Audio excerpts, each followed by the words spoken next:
Mandu soko chali abavuka abo mulembo mutebi Kyankya Kyamizanyo nzeje musintambi tusigaza unga 17 okuva wa bakalasa baje pakasamba zo mutuntu njagala kujukiza omwoleso gwa CBS Peosa gujja kutandika nga 5 gukomekerezwe nga 11 mwezi guno ogwokuno ogujja wali mu lubire Mengo tuyira 15 abantu abakulu songa atabate 17 zokka then emisomo gyabwerere gusasula busasusi ku mulyango abuterevu nga ojja waweta mu misomo ejinabaawo n'ebyamasanyu bingi nye bigenda okubeerawo. Star Times naye kugambiza sula ebisale ebyo mwezi oba ebya week then bakwa upgrading ode ku book endala jukira ofeno ejja komanga 3 mwezi ogwokuna n'olwekyo atannaba kukikola papa ko sobole okwefunira ate ku binonogo bino Star Times byerese. Star Times ina ebirungi bingi nnyo kuliko local channels kuliko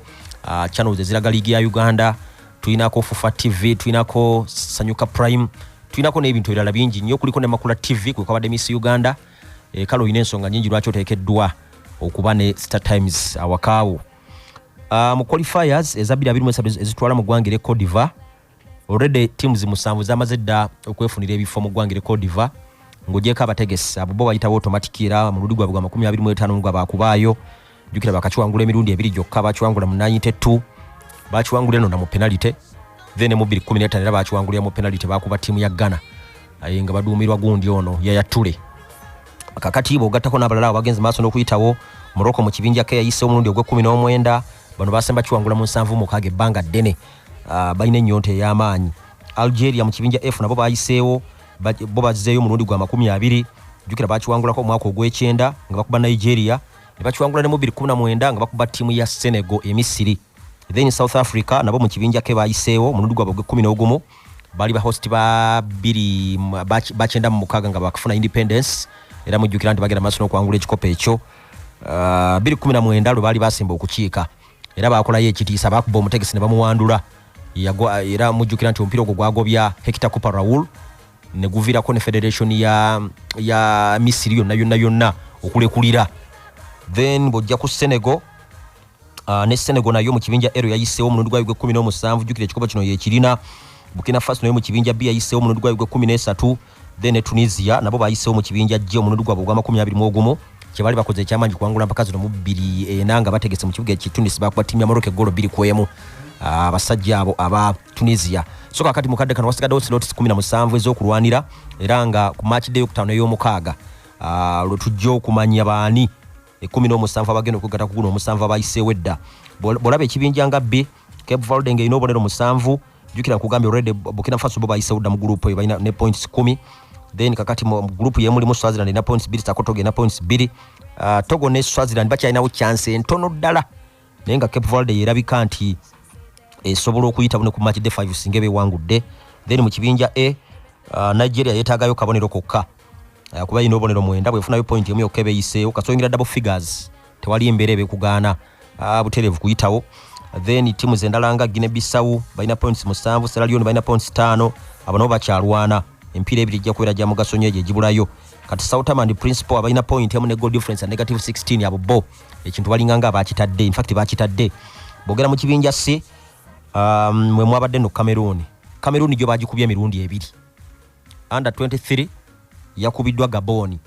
jukira babadde mu qualifiers za Africa under 23 zigenda okubeera mu ggwanga eri Morocco ate era zezivaamu abatukiikirira mu Olympics agenda okubeera mu kibuga ekye Paris mu ggwanga eri France mwaka gwa 2024 kati Cameroon yo bagisabuliddeyo ne batakomawo ne mu qualifiers za Africa ne bagisabula golo 2 mu timu ya Namibia era Namibia mukimanyi bulungi nti bajjeko points 4 mu double head eno era mukadde kano yekulembedde ekibinja mabali ina points 5 Cameroon yina 4 ne Burundi yina emu. Omupiira ogusembayo gujja kusalawo nnyo ku baani abayitawo then bojja mu kibinja D ekibinja D abakulembedde ababiri Egypt ne Guinea balina points 9 ng'esigadde emipiira ebiri bonna banoonyayo point emwemu okusobola okwesogga empaka eza AFCON. Jukira Malawi ne Ethiopia balina points 3 ebyokukola balina bingi ku bombi okuvaako omwayita mu kibinja kino. Bojja mu kibinja E mwe muli Ghana ya points 8 Central African Republic ina points 7 Angola ina points 5 abo kuvuganya kungi ng'ogyeko Madagascar yawanduse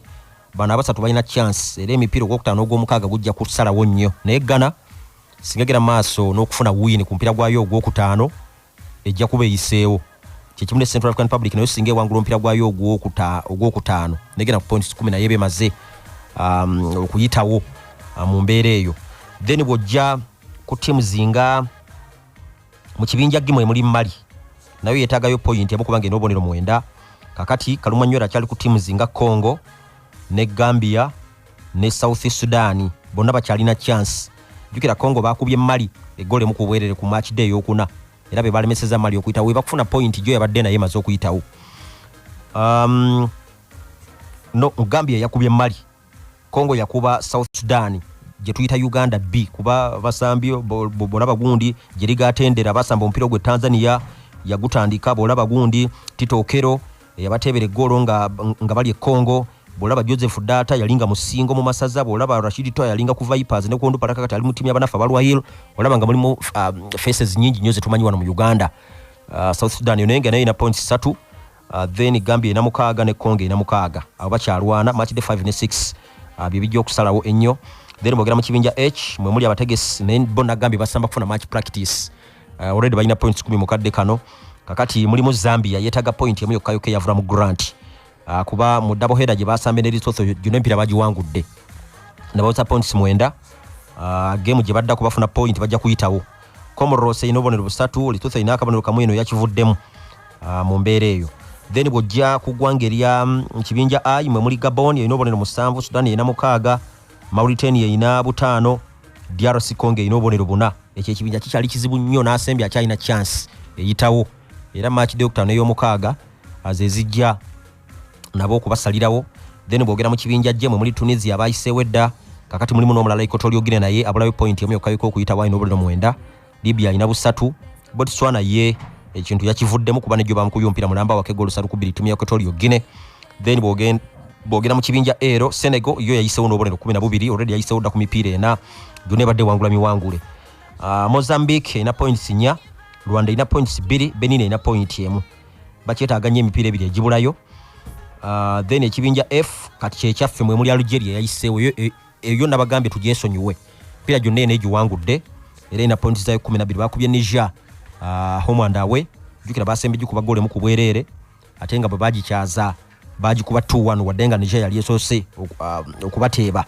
Kati Kaluma Nywera ali ku timu zizino okuli Tanzania points 4, Uganda points 4 ne Niger points 2 bonna balina chance eyitawo ng'esigadde emipiira ebiri. Uganda kyeyina okukola ekisooka erina okuba Algeria mwezi ogw'omukaaga mpira gweneeba ekyaziza oba wa oba eneegukyaliza Misiri oba eneegukyaliza Kampala tetunnaba kumanya naye ona weneegukyaliza erina okuguwangula. Then esabe bana babiri ku buleka awangula oba Uganda okweyangwiriza embeera yo ewangula emipiira gyayo ebiri. Then bano bevuganya nabo Tanzania ne Niger bonna ku buleka awangula omupiira n'ogumu abo tujja kubeera mu ggwanga eri Ivory Coast. Kuba ke twafunye win ya jo twayongedde okutangaza ku mikisa mpira gudakube timu ya Tanzania egole mu kubwerera omusambi Mato Rogers Molenzoni yali mu masaza ga 218 mu timu ya Mawokota etava mu kibinja naye nga ava mu pro line era mpira musambi wa pro line akulide mu pro line chovala wa credit nabadenji wanyo mujibu Kasule yomu kubakoze okulaba nga bazimba omwana ono okutuka lwatuse ku timu ya KCCA kati abera ku timu y'eggwanga ne mu kyani yabaddeyo. Mu timu ya jo nalabye coach yakozemu kujuka chuka yagezza ku kusoma ku timu kale rowooza ku byokulumba kubanga twade twetaaga eggolo mu mbeera yonna okusobola okutangaza emikisa gyaffe egy'okuyitawo ate nga twetaaga n'okuzibira era walabye yakoze enkyukakyuka nnya ku timu yasamba mu Ismail eyatandika yakoze changes nnya olunaku lwajjo mu Benjamin Mukapa abasambi nga Bobosi Mugulusi Richard Basangwa ne Timothy Awan y'omu ku basambi ba Uganda Cranes abayina eddakiika ennyingi mu magulu nga ajali asamba omupiira mu ggwanga Israel mu timu Ashdod era newuunya nnyo luli bw'ataasamba nga tuli mu ggwanga ery'Emisiri. So yabadde kamu nnyo yabadde ebintu abikola ddala bulungi nnyo mu kisenge yabadde mpajiruwaga. Then ne Mugulusi ono teyabadde musambi muwangu eri timu y'abanafu aba Tanzania ate nga akyali musambi muto jjukira twamulayo mu mpaka za under 20 nga ye captain. Wamulabye naye yabadde asamba bulungi nnyo mu mbeera eyo. Then coach Micho okujjako saabu ze yabadde yazikoze rating era omulaba teyeekakasanga timu ya Tanzania kyagitya nnyo wabula basabu yasoose yagikoze mu dakika yabadde yankaga mu 3 yajjayo Bayo yajjayo Basangwa nga ayingiza Bayo mu yenkaga mu 8 najjayo emu ku captain nga ayingiza Matt Rogers yateebye mu yensavu mu mukaga najjayo Ochaya n'ayingiza Mutyaba Travis jukira yateeba Tanzania Tanzania mpira ogwa channel gwa qualifiers kati mu 8 nakola subs 2 nga amalayo abatano mu yayingiriza Steven Dese Mukwala nga Joy Mugulusi mukwala nayo mu kubasambi ba Uganda Cranes abayine dakika nyingi atenga bayine ne goal contribution neneko fact wono mugatta ayinza okuba yenyigide mu golo nga 18 mu gwange lye Ghana jali ngo baze mpira jali gine je bikopo ngo baze golo zatebene zakoze mu assist abadala bika bulungi nnyo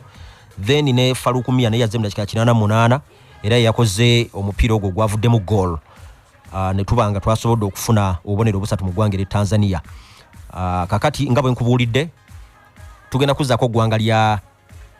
Algeria fetu kyaza wesi namanya tugenda kukyalizaawa nali badde nsaba federation ebeko kyekole ekyenjawulo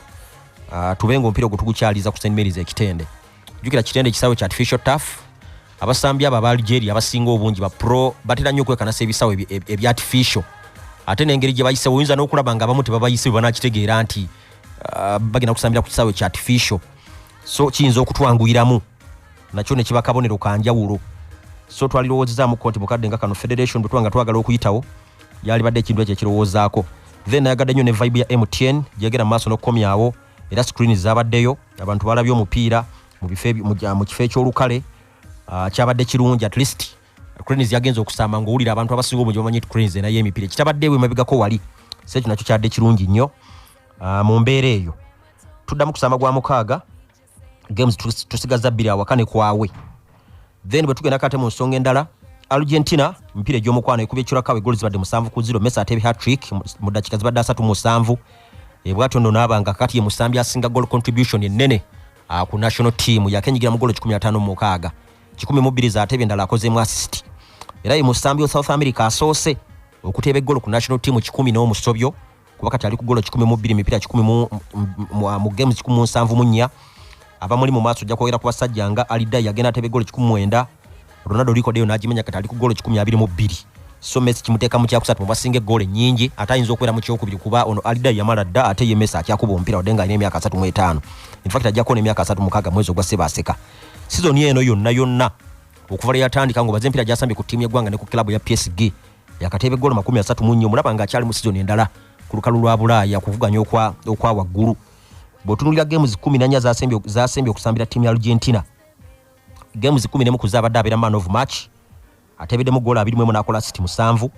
era yatwalide n'empaka ez'ensi yonna ezabadde mu ggwanga Kata Curacao yes gwanga linafuliri ranked number 86 livamu eri mu CONCACAF si gwanga ly'amaanyi na ddalanga Argentina yeri kyaziza then a friendly endala yabadde ya profile nene yabadde ya Germany ng'ekyaza timu ya Belgium ogono gwawedde Belgium ewangude timu ya Germany goal 3-2 era gwe mulundi ogusose Belgium okuba ku timu ya Germany okuva mwako gwa 5 De Bruyne akubye guno nakuna yenyigidde mu goal zonna 3 jukira akoze assist 2 n'atebe goal emu Germany bagena maaso n'okuteekateeka timu yabwe ne bayamba mu mpaka eza Euros nga bategese Scotland ekubye Spain 2-0 mu qualifiers gwe mulundi gwa Scotland ogusoose kuba ku timu ya Spain okuva mwako gwe 89 Scott McTominay yatebye brace atenga ne mu game yagwa yateba brace so international break na jimazeka ine goal nnya emirala egibaddeyo Turkey naye ekyaziza Croatia ne losing 2-0 abadde Kovacic atebye goal zombi eza Croatia jukira Turkey guno gwe mpira gwayo ogusoose kasookedde ng'efuna njega ya musisi eyatwala obulamu bw'abantu almost 5,000 n'omusobyo naye tebatambulidde bulungi emirala ogendabyeko Switzerland yakubye Israel 3-0 ina maximum points gyonna egiwangudde ndabi ba Odegaard nabo babadde Tbilisi mu ggwanga Georgia bakoze goal emu kwemu jukira gwasooka baguluzinga 3-0 ku timu y'abanafu aba Spain so mu bufunze qualifiers bwe zitambudde enkya tujja kwogera ku kilabu zezaafunye ebizibu ezalwaziza abasambi ne zitalwaziza mu international break eno abasajja kabaka awangaale